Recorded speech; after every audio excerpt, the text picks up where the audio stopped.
श्री राधे, जय श्री कृष्ण, स्वस्थानी परमेश्वरी नमो नमः। आज पनि स्वस्थानी भगवतीका पावन गुणानुवादहरूलाई पस्किनका लागि उपस्थित भएको छु। म पण्डित कृष्ण घिमिरे। आज 26 अध्यायमा के कस्ता प्रसङ्ग छन् र यी प्रसङ्गहरूलाई यहाँहरू समक्ष पस्किनुभन्दा पूर्व हातमा पुष्प लिनुहोस्, हात जोड्नुहोस् र हात जोडेर ध्यानपूर्वक भगवती स्वस्थानीको प्रार्थना गरौँ र प्रार्थना पश्चातमा फेरि म यहाँहरूलाई कथा सुनाउने छु। प्रार्थना भन्दा पनि पूर्व तपाईले हाम्रो च्यानललाई अझैसम्म पनि सब्स्क्राइब गर्नु भएको छैन भने यहाँले सब्स्क्राइब गर्नुहोस्, यहाँलाई अझ धेरै लाभ प्राप्त हुनेछ। यं ब्रह्मा वरुणेन्द्र रुद्रमरुतस्तुन्वन्ति दिव्यैस्तवैर् वेदै साङ्गपदक्रमोपनिषदैर्गायन्ति यं सामगा ध्यानावस्थिततद्गतेन मनसा पश्यन्ति यं योगिनो यस्यान्तं न विदुषुरासुरगणा देवाय तस्मै नमः। श्रीमच्चन्दनचर्चितो जलवपु शुक्लाम्बरा मल्लिका मालालङ्कृतकुण्डला प्रविलसन् मुक्तावलीशोभिता सर्वज्ञाननिदानपुस्तकधरा रुद्राक्षमालाकरा वाग्देवी वदनाम्बुजे वसतु मे त्रैलोक्यमाता चिरम्। मूकं करोति वाचालं पङ्गुं लङ्घयते गिरिं यत्कृपातमहं वन्दे परमानन्दमाधवम्। नमो भगवते तस्मै व्यासायामिततेजसे यस्य प्रसादाद् वक्ष्यामि नारायणकथामिमाम्। नारायणं नमस्कृत्य नरं चैव नरोत्तमं देवीं सरस्वतीं व्यासं ततो जयमुदीरयेत्। साष्टाङ्गं नमनं कृत्वा स्वस्थानी परमेश्वरीं कथां सुधोपमां दिव्या श्रुत्वाभीष्टफलं लभेत्। स्वस्थानी परमेश्वरी देव्यै नमो नमः। समादरणीय प्रभु प्रेमी सज्जन, आज 26 अध्यायमा नवराजको चरित्रको वर्णन गरिएको छ। कुमारजी आज्ञा गर्नुहुन्छ, हे अगस्त्यमुनि, उता गोमालाई घरमा एक्लै छोडेर भिक्षा माग्न भनी परदेश गएका शिव शर्मा धेरै दिन बितिसक्दा पनि घर नफेरेकाले गोमाले पाउनसम्म दुःख पाइन् र पनि चन्द्रज्योति नगरमा गएर भिक्षा मागी पुंसवनादि कर्म गरिन्। मास पूर्ण भएपछि सम्पूर्ण राजलक्षण लिएको पुत्र रत्नको जन्म भयो। छिमेकी सज्जन नरनारीहरूबाट सहायता प्राप्त गरी गोमाले चन्द्रज्योति नगरबाट वेद पढेका र ज्योतिष शास्त्रमा निपुण भएका सदाचारी ब्राह्मणहरूलाई डाकेर जन्मिएका दिन जातकर्म र 6 दिनका दिन षष्ठीका पूजन र 11 दिनका दिन नामकरण गराइन्। विद्वान गुरुहरूले पनि ज्योतिष शास्त्रका प्रमाणअनुसार धुलौटो कोरेर राम्रो अध्ययन गरेर बालकको नाम नवराज भनेर कान फुकिदिनु भयो। अनि गोमासित भने, हे गोमा ब्राह्मणी, यो बालक राजलक्षणले सम्पन्न भएर जन्मिएको छ। राजयोग पनि परेकाले भविष्यमा राजा हुनेछ। तपाईलाई सुख र सन्तोष दिनेछ। तपाईँ राजमाता हुनुहुनेछ। यो बालकमा उत्तम पुरुषका 32 लक्षणहरू विद्यमान छन्। यसमा 5 अङ्ग दीर्घ छन् र दुवै नेत्र, चिउँडो, घुँडा र नाक, त्वचा, केश, गिजा, औँलाहरू पनि अति राम्रा छन् र यिनी अत्यन्त हृदय सुलक्षणले युक्त छन्। यिनी स्वर, अन्तःकरण र नाभि यी 3 अङ्ग पनि गम्भीर छन्। यिनका वक्षस्थल, पेट, मुख, ललाट, काँध र हात यी 6 अङ्ग अग्ला छन्। 2 हातका हत्केला, दुवै आँखाका कुना, तालु, जिब्रो, ओठ, अधर, नङ र यी 7 अङ्ग राता छन्। निधार, कम्मर, छाती यी 3 अङ्ग विस्तीर्ण छन्। हे गोमा, यस्ता लक्षण भएका उत्तम पुत्रकी आमा तपाईँ धन्य हुनुहुन्छ। तपाईँलाई हाम्रो बारम्बार प्रणाम छ। ती ब्राह्मणहरूका आशीर्वाद सहितका शोभवाणी सुनेकी ती गोमाले मनमा हर्ष मान्दै गुरुपुरोहितलाई श्रद्धा भक्तिपूर्वक भोजन र दक्षिणा दिएर सन्तुष्ट गराउनुभयो। उनीहरू पनि प्रसन्न हुँदै बालकको लक्षणको प्रशंसा गर्दै आफ्ना घरतर्फ लागे। त्यहाँ उपरान्त गोमाले पनि आफ्नो बालकलाई स्याहार सुस्याहार गर्दै गर्दै हुर्काउन लागिन्। बनीबुतो गरेर मेलापात गरेर ढिक्की जाँतो र सिरादानका अन्न पानीले आफ्नो बालकको रक्षा गर्न पुर्याउँथिन्। ती बालक नवराज जो हुन् शुक्ल पक्षको चन्द्रमा झैँ दिनानुदिन बढ्दै बढ्दै गए। साथीभाइसित खेल्न जाँदा पनि कसैसित झगडा नगरी खेलेर आउने, आमाले दिएको खानेकुरा पनि कलह नगरिकन सन्तोष मानेर खाने उनको बानी थियो। अति सुलक्षण थियो। आफ्ना पुत्रको त्यस प्रकारको शील स्वभाव देखेर गोमा अत्यन्त सन्तुष्ट थिइन्। आफ्ना पुत्रको असल गुणशील स्वभावबाट सन्तुष्ट भएको मात्र हृदयले गदगद हुँदै गाउँका इष्ट मित्रसित एक दिन गोमाले मिठो स्वरमा भनिन्, मेरा पुत्रको मुख हेरेर उसको आनी बानीले गर्दा मैले सबै दुःख बिर्सिएकी छु। तापनि हे सज्जन वृन्द हो, मेरा पति अहिले घरमा होइबक्सिन्न। मसित सम्पत्ति पनि छैन, केवल तपाईँहरूका साथ सङ्गत र तपाईँहरूका कृपाले हामी आमा छोराको हेरचाह र रक्षा भइरहेको छ। अब यसको चुडा कर्म उपनयन आदि कर्म गराइदिने उमेर हुँदै गयो, जसका निम्ति म तपाईँहरूकै भरोसामा रहेको छु। तपाईँहरूबाट दया पाउन सकेमा मेरो र मेरो पुत्रको कल्याण हुने थियो।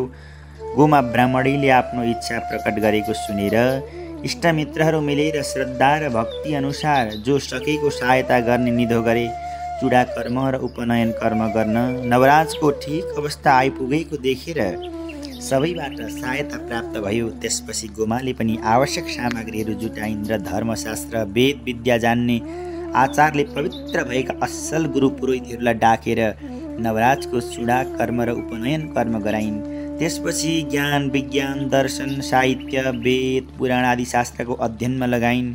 ज्ञान र गुणले युक्त भएका नवोदित सूर्य झैँ देखिने नवराजदेखि सन्तुष्ट भएका यजमानहरूले एक दिन गोमासित भने, हे गुरुमाता, नवराजको विवाह गरिदिने हजुरको इच्छा भए वरुणपुरका अग्निस्वामी ब्राह्मणकी एउटी अत्यन्त सुन्दर चन्द्रावती नाम गरेकी कन्या छिन्। तिनका साथमा विवाह गरिदिन पाए राम्रो हुँदो हो भनेर सबैले हामीले विचार गरेका छौँ। गुरुमातालाई कस्तो लाग्छ हजुरलाई? हामीले हेर्दा चाहिँ ती कन्या साह्रै असल छिन् है आमा गुरुमाता भने सबैले। यो काम गरौँ कि नगरौँ, हजुरबाट कस्तो आज्ञा हुन्छ?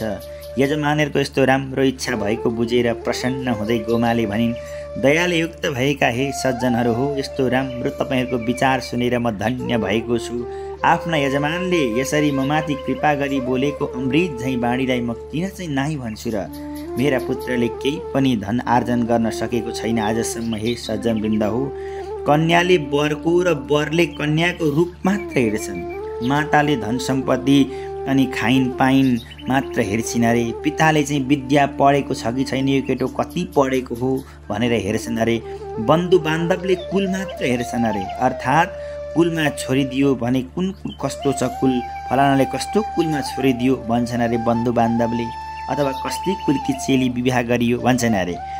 यस प्रकारबाट चासो गर्छन् सबैले। गाउँघरका अरू आसे पासेले पनि सबैले बिहेको मिठो मिठो भोज भतेर खान पाए भन्ने मात्र उनीहरू पनि खुसी हुन्छन्। यी सबै कुरामध्ये कतिवटा म कमजोर छु। पिता नभएकाले धन नभएको कुल नभएको केटालाई राम्रा कुटुम्बले छोरी दिन्छन् र? अनि कसरी विवाह होला त?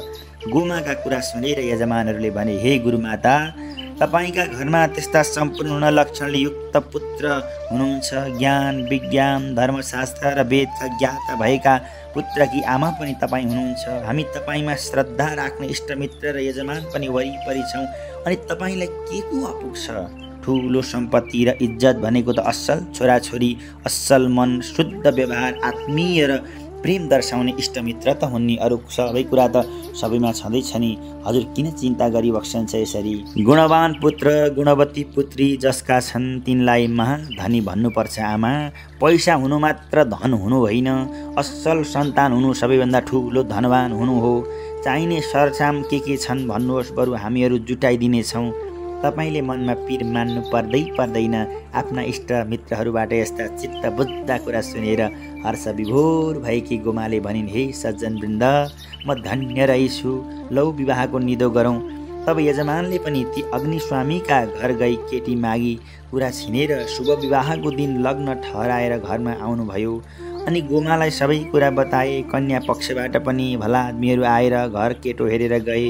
दुवैतर्फ विवाहको तयारी भयो। यता गोमाले यजमानहरू र तिनका पत्नीहरूका सल्लाह अनुसार विवाहलाई चाहिने सामग्री तयार पारिन्। ठहराइएका शुभ लग्नमा कुल परम्परा अनुसार शुभ विवाहमा नवराज र चन्द्रावतीको लग्न ग्रन्थि बाँधियो। यसरी चन्द्रावतीलाई विवाह गरेर ल्याएपछि गोमा अत्यन्त खुसी भइन्। केही दिनपछि एक दिन नवराजका साथीहरूले हे नवराज, तिमीलाई हामी गोमाका छोरा हौँ भनेर जान्दछौँ, तर तिम्रा पिताका बारेमा केही पनि बुझेका छैनौँ। आजसम्म तिमी आमाका मात्र छोरा कसरी भयो? बाबाको नाम चाहिँ के हो भनेर सोधे। आफ्ना साथीहरूको त्यस्तो प्रश्न सुनेर उत्तर दिन नसक्दा नवराज सरासर घरमा आए र साथीहरूले भनेका कुरा आमालाई सुनाए र सोधे, हे आमा, हे माता, हे महतारी, म कसको पुत्र हुँ? मेरा पिताको नाम के हो? आजसम्म मैले किन थाहा पाउन सकिनँ? अहिले मेरा पिताजी कहाँ हुनुहुन्छ? के गर्दै हुनुहुन्छ? छोराको कुरा सुनेर आँखाभरि आँसु पारेर गोमा बोलिन्, हे नवराज, तिम्रा पिताको नाम शिव शर्मा हो। तिमी गर्भमा नै छँदा भिक्षाटनका लागि परदेश जानुभएको थियो। आजसम्म कुनै पनि अत्तो पत्तो छैन, फर्किएर आउनु भएको छैन। तिमी सामर्थ्यवान नभएसम्म मैले यो कुरा कसैमा प्रकट गरेकी पनि थिइनँ। आजसम्म कसैले सोधेको पनि थिएन। यति भनेर गोमाले आँसु झार्दै एकहोरो रुन थालिन्, घुक घुक गरेर रुन थालिन्। यति भनी गोमाले जब स्तब्ध लागिन्, त्यसपछि धैर्य दिलाउँदै नवराजले भने आमासित, हे माता, मलाई आज्ञा होस्, पिताजीका खोजीमा म जानेछु र कहाँ हुनुहुन्छ, कस्तो अवस्थामा हुनुहुन्छ, के गर्दै हुनुहुन्छ, यी सबै थोक बुझेर भरसक उहाँलाई साथमै लिएर म आउनेछु। नवराजका यस्ता कुरा सुनेर गोमाले भनिन्, हे पुत्र, आजसम्म मैले तिम्रो मुख हेरेर तिम्रा पितालाई बिर्सिएकी थिएँ। तिमीले पनि छोडेर गएपछि म कुन आधारमा बाँचेर रहनु? तिमी गएपछि कति महिना कति वर्षमा आइपुग्छौ? बुहारी चन्द्रावती पनि यहाँ बस्न नमान्लिन् भरे के भन्निन् बिचारा? उनलाई पनि नराम्रो लाग्दो हो। तिमीले आफ्ना पिताको टुङ्गो अवश्य लगाउनु पर्छ, तर एक्लै जान्छु नभन, म पनि जान्छु। तिमीले पितालाई भेटे पनि हतपत चिन्ने छैनौ। म जान पाएँ भने टाढैबाट चिन्न सक्छु। माताका कुरा सुनेर नवराजले भने, माता, तपाईँ घर रुँगेर बस्नुहोला, म गएपछि सबै कुरा सफल हुन्छ। पितृको उद्धार गर्नु बराबर पुत्रको अरू कुनै पनि धर्म छैन। पुत्राणाम हि परो धर्म पितृ शुश्रूषणाम सताम। माता पिताको उद्धारका निम्ति, माता पिताको कल्याणका निम्ति जुन सन्तानले सोच्छ त्यो सन्तान नै असल सन्तान हो। उसले वास्तवमा आफू सन्तान हुने गुण उसले तब तिर्छ जब माता पिताका लागि, आफ्ना अग्रजहरूका लागि, आफ्ना पितृहरूका लागि केही राम्रो काम गर्छ। पितृ उद्धार जस्तो महिमाले युक्त महान कर्मलाई पर पारेर केवल आफ्नै सुख भोगका पछि मात्र लाग्ने सन्तानले त जबसम्म आकाश मण्डलमा सूर्य चन्द्र तारागण रहन्छन् तबसम्म पृथ्वी रहिरहन्छन्, तबसम्म घोर नरकमा बास गर्नुपर्छ। यदि मलाई माताका गर्भमा नै छोडेर जानुभएको हो र मेरो यो उमेर भइसक्दा पनि फर्कनु भएको छैन भने यिनै धरती मातामा नै रहनु भएको छ वा देह त्याग गरिसक्नुभयो, अवश्य विचार गर्नुपर्छ। देह त्याग भइसकेको प्रमाण ठहरिएमा अन्तिम काजक्रिया नगरी हुँदैन। यो संसार भित्र नै जीवित अवस्थामा भेट्न सके भने निश्चय पनि साथै लिएर आउनेछु। यति पनि गरिन भने म जन्म लिएको मैले व्यर्थ हुनेछ, म मेरा पिताजीको पुत्र भएको पनि व्यर्थ हुनेछ। हे माता, बुहारी चन्द्रावतीले हजुरको सेवा गर्ने छिन्, मलाई बिदा दिई बक्सोस्। यो शरीरले धर्म र मनले ज्ञानको आर्जन गरेर मोक्ष हुनुपर्दछ, यही जीवनको सार हो। पुत्रका कुरा सुनेर गोमाले गहभरि आँसु पारेर भनिन्, पुत्र, भरसक मलाई पनि जान देऊ बाबु, एक्लै तिमी नजाऊ। आफू एक्लै जाने निश्चय भए पिताको टुङ्गो लगाएरै आउनु। ज्ञानी पुत्र पुत्रीले आमाका दूधलाई अवश्य लज्जित पार्ने छैनन्। यति भनेर हर्षका आँसु झार्दै फेरि पनि भनिन्, हे पुत्र, मेरो कोख धन्य रहेछ। शास्त्र प्रमाणका कुरामा आफ्नो दृढ निश्चय आज मैले आफ्ना पुत्रका मुखबाट सुन्न पाएँ, मलाई सन्तोष छ। तिम्रो कल्याण होस् बाबु। यति भनेर नवराजका शिरमा हात राखेर आशिष दिन नवराजले पनि माताका चरण कमलमा साष्टाङ्ग दण्डवत गरी आफ्नी पत्नीलाई धेरै कुरा अराई परदेशमा चाहिने ओढ्ने ओछ्याउने र सातु सामल्ली घरबाट प्रस्थान गरे। घरबाट निस्किएर जाँदा जाँदै अनेक ठाउँ गाउँ सहर देश विदेश घुम्दै त्यहाँका मुख्य भला आदमीहरूलाई भेटी शिव शर्मा नाउँ गरेका कुनै वृद्ध ब्राह्मणलाई अमुक समयमा हजुरले देख्नुभयो, भेट्नुभयो कि बुझ्नुभयो कि भन्दै सोध्दै ती नवराज हिँड्न लागे। जाँदा जाँदै एक दिन नवराज गङ्गाका किनारमा रहेको कुनै एक ऋषिका आश्रममा पुगे। त्यहाँ तिनले एक द्विज दम्पति वृद्धलाई देखे अनि सोधे, तपाईहरू को हुनुहुन्छ अनि यस ठाउँमा किन बस्नु भएको? यसरी सोधेपछि ती वृद्धले भने, हामी द्विज दम्पति हौँ। वृद्धावस्था भएकाले गङ्गाका काखमा प्राण त्याग्न पाए मुक्ति मिल्ला कि भन्ने आशयले घर छोडेर घरद्वार दौलत आदि त्यागेर यहाँ आएर बसेका छौँ। 20 वर्ष बितिसक्यो। हे युवक, तिमी चाहिँ को हो अनि यस्ता ठाउँमा एक्लै केका लागि आयो? वृद्धका कुरा सुनेपछि नवराजले बोले, हे माता पिता, हे तपस्वी, म नवराज नाम गरेको ब्राह्मण हुँ। म गर्भमा नै हुँदा मेरा पिता भिक्षा माग्न भनेर परदेश लाग्नु भएको थियो। आमाले त्यसो भन्नुहुन्थ्यो। उहाँको नाम शिव शर्मा हो। अहिले मेरो यो अवस्था पुगिसक्यो, तर मेरा पिताजी घर फिर्नु भएको छैन। उहाँकै खोजीमा घरबाट निस्किएर धेरैतिर घुम्दै सोध्दै खोजी गर्दै यहाँ आइपुगेको हुँ। कतै तपाईँहरूले देख्नुभयो कि भनेर हजुरलाई मैले सोधेको नि भन्नुभयो। देखेको सुनेको भए कृपा गरेर बताइदिनुहोस्। पितृभक्त युवकका यस्ता कुरा सुनेर दयाले हृदय पगाल्दै वृद्धले भने, हे पितृभक्त युवक, चन्द्रज्योति नगर निवासी शिव शर्मा नाम गरेको वृद्ध भिक्षुक ब्राह्मणलाई हामीले देखेका थियौँ। आफ्नी गर्भिणी स्त्रीलाई घरमा एक्लै छोडेर आएको कुरा हामीले उनकै मुखबाट सुनेका थियौँ। तिम्रो उमेर हेर्दा त ती यहाँ आएका बखत मिलाउँदा तिम्रै पिता रहेछन् भन्ने कुरा हामीलाई पक्का भयो। यहाँ नित्य गङ्गाजीको मन्दिरमा देवताहरूको पूजा गर्थे, फलफुल टिप्न यो अगाडि देखिएका बगैँचामा जाने गर्थे। एक दिन दैव संयोगले त्यो परको अग्लो रूपमा फल टिप्न चढेका रहेछन्। तर त्यो बेलामा हाँगो भाँचिएर भुइँमा झरेर ती वृद्ध शिव शर्माको परमधाम भयो। उनी परमधाम गए।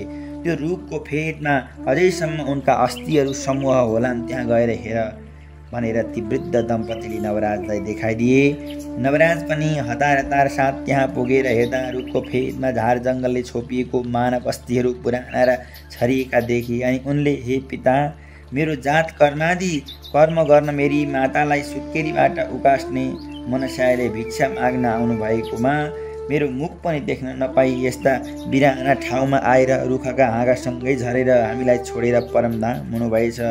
यो कुरा अब मेरी माताका साथ कसरी भनौँला? आमाले अनेक प्रकारका बिलाप गरेर रुन लाग्दा के भनेर मन बुझाइदिउँला? अब यस्तै प्रकारका बिलाप गर्दै भुइँमा बसेर नवराज रुन कराउन थाले। केही बेरपछि मनमा धैर्य लिएर छरिएका हाड बटुलेर गङ्गाको तटमा लगेर दाह संस्कार गरे।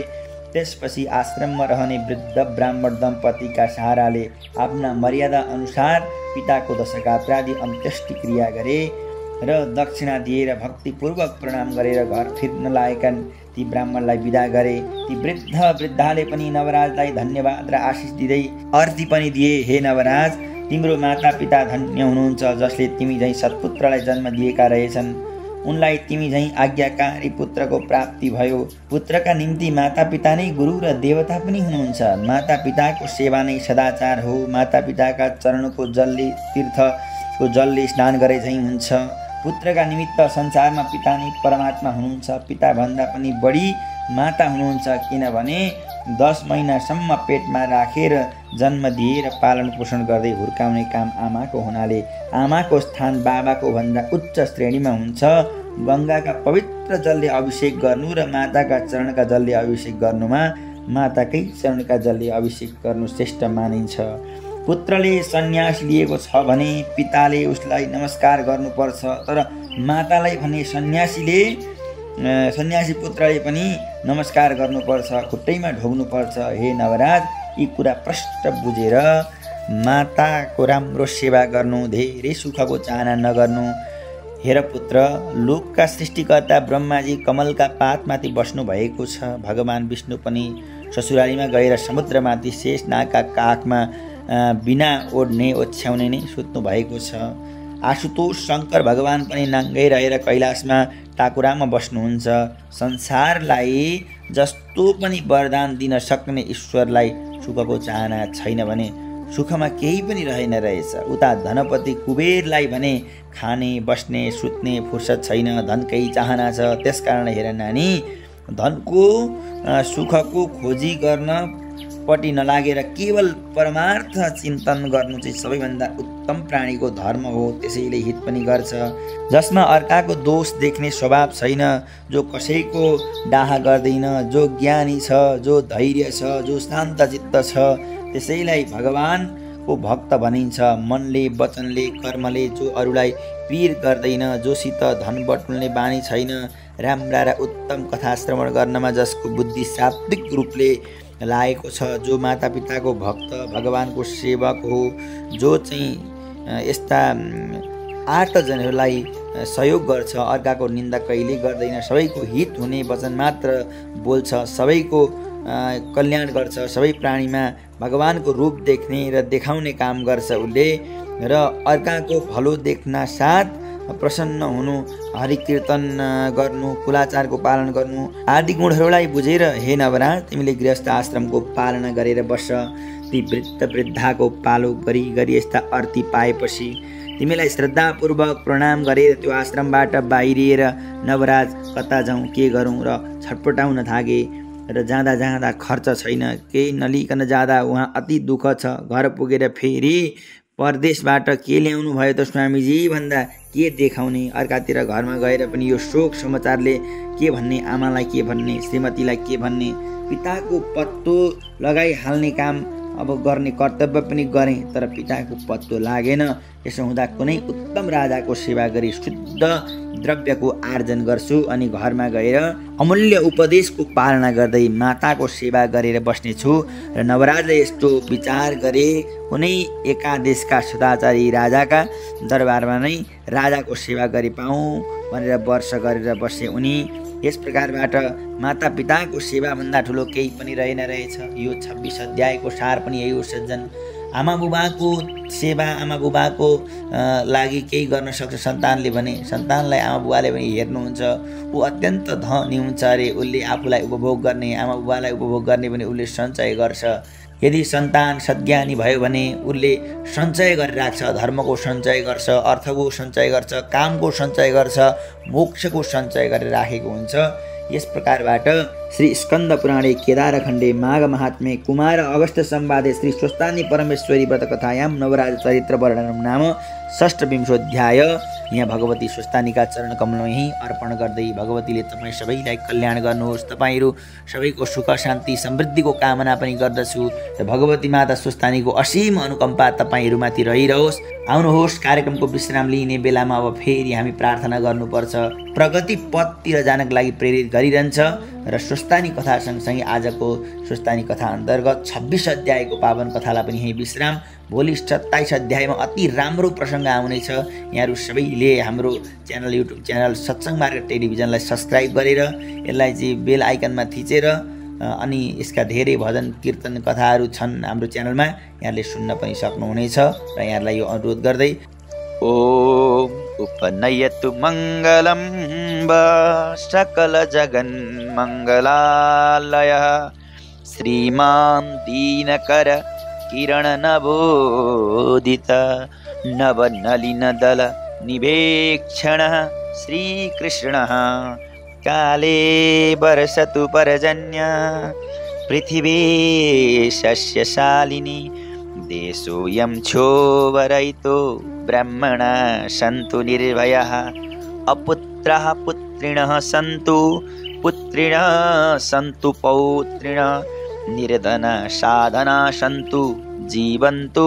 शरदां शतम् तत्रैव गङ्गा यमुना च तत्र गोदावरी सिन्धु सरस्वती च तीर्थानि सर्वाणि वसन्ति तत्र यत्राच्युतोदारकथा प्रसङ्ग या कुन्देन्दु तुषारहारधवला या शुभ्रवस्त्रावृता या वीणा वरदण्डमण्डितकरा या श्वेतपद्मासना या ब्रह्माच्युतशङ्कर प्रभृतिभिर्देवैः सदा वन्दिता सा मां पातु सरस्वती भगवती निशेषजाढ्यापः कायेन वाचा मनसेन्द्रियैर्वा बुद्ध्यात्मना वानुसृतेः स्वभावात् करोमि यद्यत् सकलं परस्मै नारायणायेति समर्पयेतत् अनन्यचेतसा भक्त्या श्रुतं यच्च कथामृतं समर्पयामि तत्सर्वं स्वस्थानीं परमेश्वरीं। श्री स्वस्थानी परमेश्वर्यै नमो नमः।